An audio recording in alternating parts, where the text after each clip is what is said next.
नमस्कार। शाम के 5 बज चुके हैं और आप देख रहे हैं 5 बजे की 5 बड़ी खबरें मेरे साथ, यानी कि सत्यम गौर के साथ। बड़ी खबर से शुरुआत करेंगे। दिल्ली से बड़ी जानकारी सामने निकल कर आ रही है। मनीष सिसोदिया की न्यायिक हिरासत बढ़ा दी गई है। आबकारी नीति से जुड़े मनी लॉन्ड्रिंग का यह पूरा मामला है। राउज एवेन्यू कोर्ट ने न्यायिक हिरासत बढ़ाई है।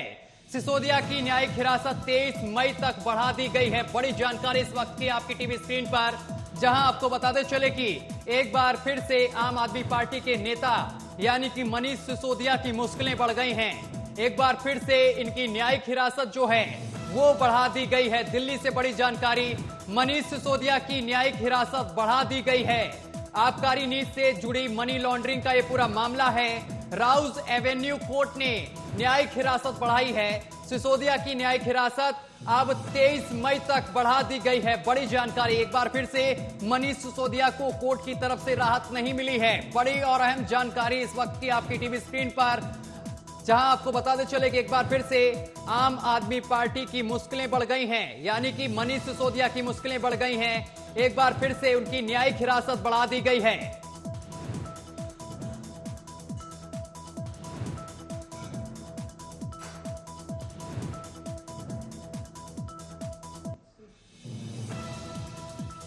तो नितेश चौरसिया हमारे साथ जुड़ गए हैं, आम आदमी पार्टी के नेता हैं। सर, आपका बहुत बहुत स्वागत है न्यूज वॉच इंडिया पर। सर, आवाज पहुंच रही है? सर, आवाज मिल रही है आपको? बिल्कुल मिल रही है। नमस्कार, धन्यवाद। जी जी नमस्कार सर। एक बार फिर से आम आदमी पार्टी की सर मुश्किलें बढ़ गई हैं। मनीष सिसोदिया की कस्टडी एक बार फिर से बढ़ा दी गई है, क्या कहेंगे? सच के रास्ते कठिन जरूर होते हैं लेकिन असंभव नहीं होते, ये बात तो सबको जग जाहिर है। सच्चाई का रास्ता हमेशा थोड़ा कठिन होता है। न्यायिक हिरासत बढ़ना ये एक न्यायिक प्रक्रिया है और हम कोर्ट का सम्मान करते हैं। कोर्ट के जो भी फैसले हम उसका सम्मान करते हैं। जैसे जैसे न्यायिक प्रक्रिया आगे बढ़ेगी, आप आने वाले समय में देखेंगे जिस तरीके से झूठा आरोप लगाया जा रहा है, आने वाले समय में आपको सब बेबुनियाद मिलेगा। और जैसे जैसे भी कल आपने देखा, लास्ट 5 मई को जिस तरीके के राव जनू ने बेल देते समय 2 आरोपियों के पे जो तथ्य रखे हैं, उससे ये साफ स्पष्ट पता चलता है कि केस में कोई दम नहीं है। एक मैनिपुलेटेड केस तैयार किया जा रहा है। पहले गिरफ्तार किया जाता है, फिर उसके हिसाब से एविडेंस तैयार किए जाते हैं और एविडेंस के सबूत और विटनेस नहीं मिलने की वजह से एक एक करके सब एक्यूज निकलते जा रहे हैं। तो मेरा मानना है आने वाले समय में आपको देखने को मिलेगा कि दिल्ली के पूर्व उप मुख्यमंत्री श्री मनीष सिसोदिया जी जल्दी जेल से बाहर आएंगे। ठीक है सर, लेकिन बीजेपी यहाँ पर कहती है, मैसेज आएगा। ठीक है सर, लेकिन बीजेपी यहां पर कहती है जो राहत नहीं मिल रही मनीष सिसोदिया का, इसके वजह ये है कि उन पर आरोप जो हैं वो कहीं ना कहीं सही हैं, इसी वजह से उनको कोर्ट से राहत नहीं मिल रही है। बीजेपी तो आज तक यही तय नहीं कर पाई कि कितने करोड़ का घोटाला है। कभी वो 150 करोड़ का कहते हैं, कभी 1.5 लाख का करोड़ कहते हैं, कभी 10,000 करोड़ का कहते हैं, कभी 100 करोड़ का कहते हैं। अब ईडी खुद अपने चार्जशीट में कहती है जो 19 लाख रुपए यहाँ से गोवा गए। ये खुद ही कंफ्यूज है। इनके ऑफिस में सारी प्लानिंग चल रही है, या तो सीबीआई इनको बताती है, ईडी इनको बताती है, ये सीबीआई को बताते हैं, ईडी को बताते हैं। दोनों में से एक ही चीज है, ये आपस में कंफ्यूज है। कौन कितना अमाउंट बताया, प्रूफ कुछ नहीं कर पाते हैं। 1 ढेला रुपए नहीं मिला मनीष सिसोदिया जी के यहाँ से, गया कहाँ वो पैसा, क्या कर रही है आपकी टीम, क्या कर रही है आपकी संस्थाएं। हम तो पूछ रहे हैं कि 100 करोड़ गया, 200 करोड़ गया, 10,000 करोड़ गया, कहाँ गया वो पैसा? 1 रुपए नहीं मिले आपके, 1 रुपए नहीं खोज पाए। हम तो यही बात पूछ रहे हैं बार बार। क्यों मनीष सिसोदिया जी को बार बार कितने छापे मारे आपने, बेचारे उनके घर से क्या मिला आपको? हम तो बार बार यही पूछ रहे हैं। आप देश को गुमराह करना बंद करें। देश मुद्दों की लड़ाई चाहता है। अडानी के पैसे कहाँ, किसके, अडानी के में पैसे किसके हैं? पुलवामा पे जो हमला हुआ उसकी जांच कब होगी, उसकी रिपोर्ट कब आएगी? कितने बड़े बड़े खुलासे हो रहे हैं। देखिए मणिपुर किस तरीके से जल रहा है। प्रधानमंत्री हमारे व्यस्त है चुनाव प्रचार में। ये सिर्फ राजनीति चलना चाहते हैं, इन्हें देश के मुद्दों से कोई मतलब नहीं है। ठीक है सर। वो मनीष सिसोदिया जैसा व्यक्ति जो देश के बच्चों को एक अच्छी शिक्षा देता है, जिसको देश के भविष्य के बच्चों को मन में एक जिज्ञासा जगाता है कि हाँ हम कुछ कर सकते हैं, ऐसे आदमी को जेल के पीछे डाल दिया जाता है।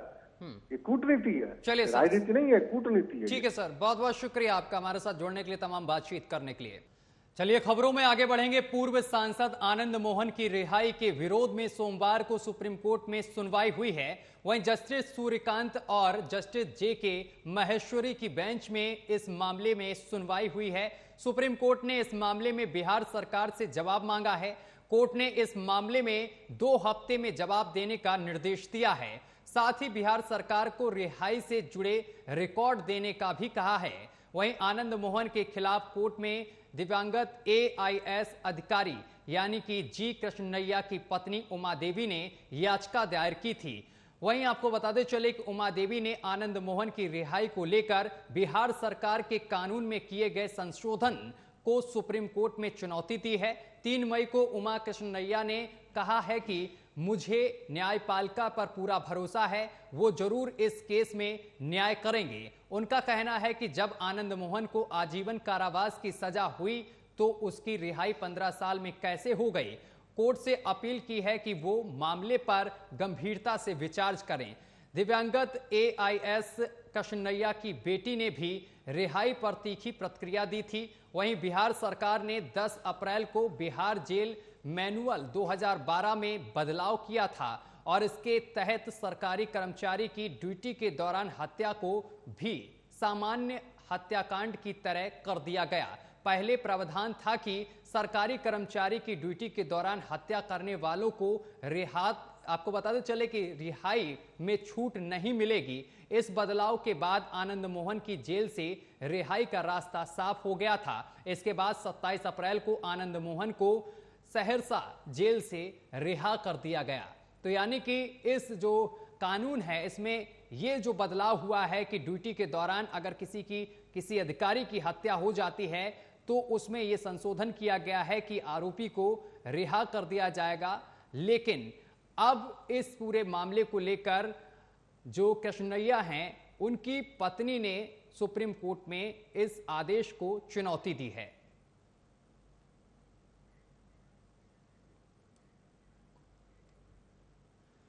और इस खबर पर हमारे साथ मयंक सिन्हा जुड़ गए हैं, जेडीयू प्रवक्ता हैं। सर आपका बहुत बहुत स्वागत है न्यूज वॉच इंडिया पर। जी धन्यवाद। मयंक जी, जिस तरीके से आनंद मोहन की रिहाई हुई है उसको लेकर बीजेपी भी यहां पर आरोप आप पर लगा रही है कि आखिर क्यों रिहाई कर दी गई, क्यों कानून में संशोधन किया गया, क्या कहेंगे सर? बीजेपी को तो उनका जो आचरण है उनको खुद ही ध्यान देना चाहिए।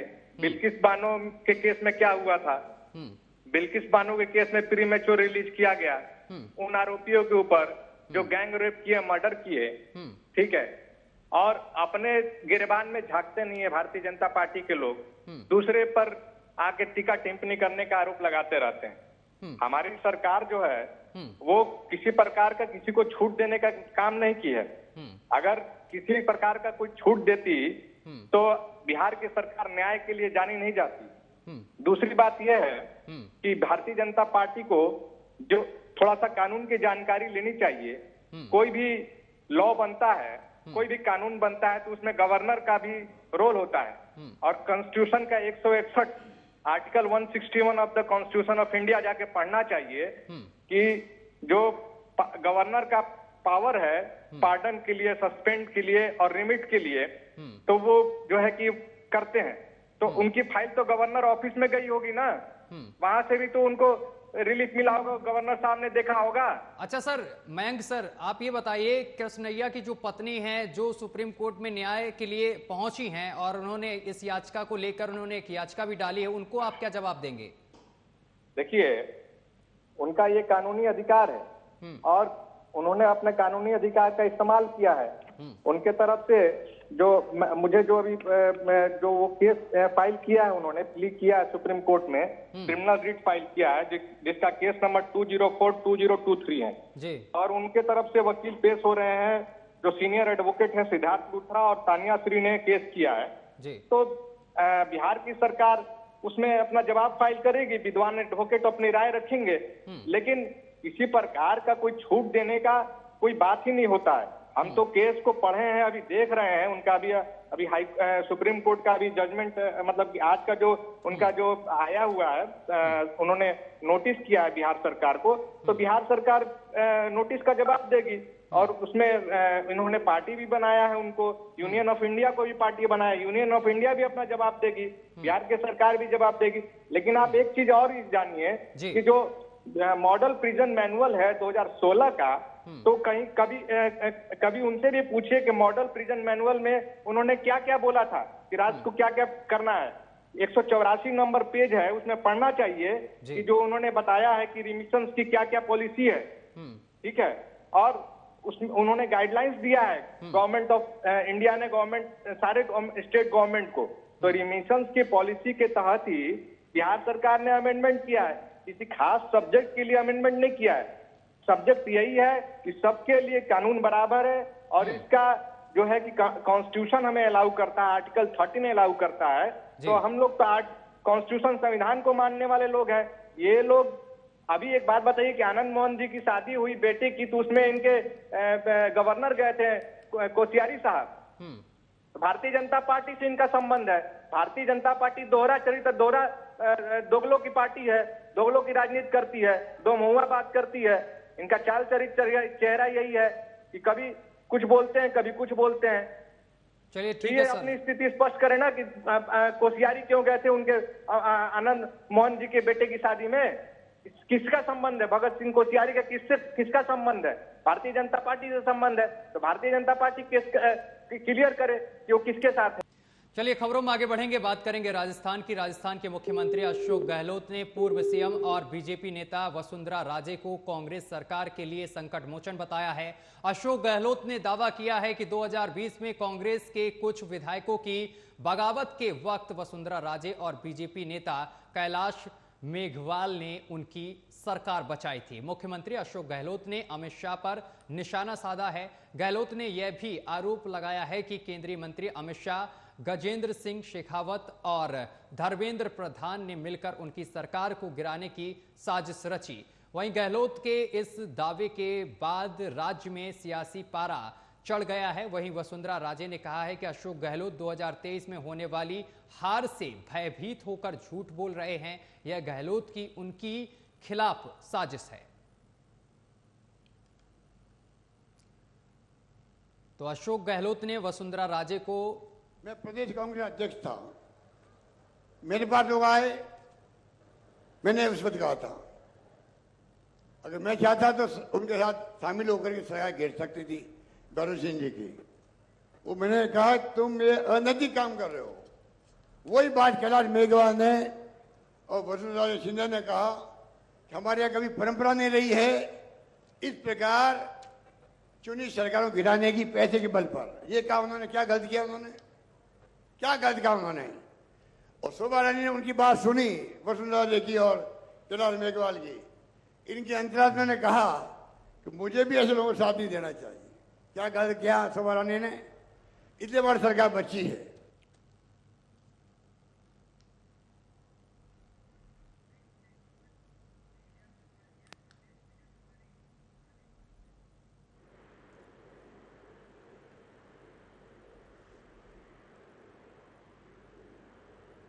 अशोक सिंह शेखावत हमारे साथ जुड़ गए हैं, मीडिया प्रभारी हैं बीजेपी से। सर आपका बहुत बहुत स्वागत है न्यूज वॉच इंडिया पर। अशोक जी आवाज पहुंच रही है आप तक? अशोक जी सुन पा रहे हैं? हाँ आ रही है, आपकी आवाज आ रही है। जी जी अशोक जी, जो आज मुख्यमंत्री जो हैं राजस्थान के अशोक गहलोत, उनका जो बयान सामने निकल कर आया है, उन्होंने वसुंधरा राजे को संकट मोचन बता दिया है, क्या कहेंगे? मैं कह रहा हूँ कि संकट मोचक तो मुझे लगता है कि सरकार का क्षमता होती है, और देखा जाए तो गहलोत साहब को 2020 से लेकर के अब तक संकट मोचन की बात आ रही है जी। अपनों से बेगानी होते हैं और अपनों से चर्चा नहीं करते और अपनों को भगाते हैं। और मुख्यमंत्री जी को 2020 में ये बात पता पड़ जाती है, तो मुझे लगता है कि मुख्यमंत्री जी को 2020 में ही कोई ना कोई एफआईआर दर्ज करानी चाहिए। और जिन लोगों को 19 लोगों के लिए कहते हैं मानेसर में गए थे और उन मानेसर के लिए कहा, तो मानेसर में कोई ना कोई तो एफआईआर तो दर्ज कराते। उन लोगों को क्या आप मंत्री पद दे रहे हो, आप अपने पास में बिठा रहे हो? मुझे लगता है कि मुख्यमंत्री जी, ये चुनाव का समय आ रहा है, ये बौखलाहट है। हम जीतेंगे या नहीं जीतेंगे, आगे क्या होगा कांग्रेस में, सबको पता है कि कांग्रेस ने 4.5 साल के अंदर जो वादा खिलाफी करी जनता के साथ, जो वादे किए, उन वादों का क्या हुआ? किसान आज भी उनसे पूछ रहा है कि हमारा कर्ज माफ क्या हुआ है, लेकिन वो बात तो ये करेंगे, ये क्या करेंगे? अपने लोगों से करेंगे। तो कराइए, कौन कहता है आपको एफआईआर दर्ज कराइए ना। अशोक जी ठीक है, जो बनाया हुआ है अशोक जी साफ किया हुआ है। ये बताइए, जिस तरीके से बयान सामने निकल कर आया है सर, जिस तरीके से बयान उन्होंने दिया है कि वसुंधरा राजे ने उस वक्त सरकार बचाई थी और एक लोगों का नाम लिया उन्होंने, इसको क्या समझा जाए? वसुंधरा राजे की तारीफ कर रहे हैं या फिर किसी और तरफ वो इशारा कर रहे हैं? मैं कह रहा हूं कि ये बात तो गहलोत साहब ज्यादा बता सकते हैं। आखिर लड़ाई नहीं सर, आखिर चुनाव आगे लगा है और इस समय इस तरीके का बयान आना किस ओर इशारा कर रहा है? मैं कह रहा हूँ मुख्यमंत्री जी का तो जब से मानेसर वाली घटना हुई जी, और ये कह रहे हैं हमने सरकार बचा ली, और सरकार बचाने का और तोड़ फोड़ करने का काम तो गहलोत साहब ने आपसे थोड़ी कर रहे हैं। इनके चुनाव जब ये चुनाव में सरकार बनाई तब भी किया है। बसपा को निकलने का काम किसने किया? बसपा के आप देखिए कि 6 एमएलए हैं, 6 के 6 को आपने ले लिया जी, और निर्दलीयों से सरकार आप बना रहे हो। तो उसमें भाजपा के वरिष्ठ नेता हैं जो 2 बार के मुख्यमंत्री रहे हैं, वर्तमान के अंदर राष्ट्रीय उपाध्यक्ष है जी, प्रदेश के बीजेपी के अध्यक्ष रहे हैं उन्हें। अब इस प्रकार की बात, अपनी बात तो कहां बीजेपी पे लेके आ रहे हैं? और वसुंधरा राजे जी ने खुद ने उसका चीज का खंडन किया है जी। तो आप अपनी अंदरूनी लड़ाई को भाजपा से कर रहे हैं, भाजपा के वरिष्ठ नेताओं को कह रहे हैं। आप गृह मंत्री जी के लिए शिकायत कर रहे हैं, अमित शाह जी का नाम ले रहे हैं, कभी गजेंद्र सिंह जी का नाम ले रहे हैं, अब मैडम अब वसुंधरा राजे जी का नाम लेने लग गए। तो मुख्यमंत्री जी तो पता नहीं क्या है, उनको जनादेश किस लिए दिया है कि आपको सरकार चलाए, जनता की सेवा करे जी। आप किन किन का नाम ले रहे हो? और आपकी अंदरूनी लड़ाई बीजेपी के नाम नेताओं को नाम ले रहे हैं, वरिष्ठ नेताओं को नाम ले रहे हैं। तो आपके सरकार में आप स्वयं गृह मंत्री, चल ठीक है आप सर, इसकी जांच कराइए, कौन मना कर रहा है आपको? ठीक है सर। चलिए, बहुत बहुत शुक्रिया सर अशोक जी हमारे साथ जुड़ने के लिए, तमाम बातचीत करने के लिए।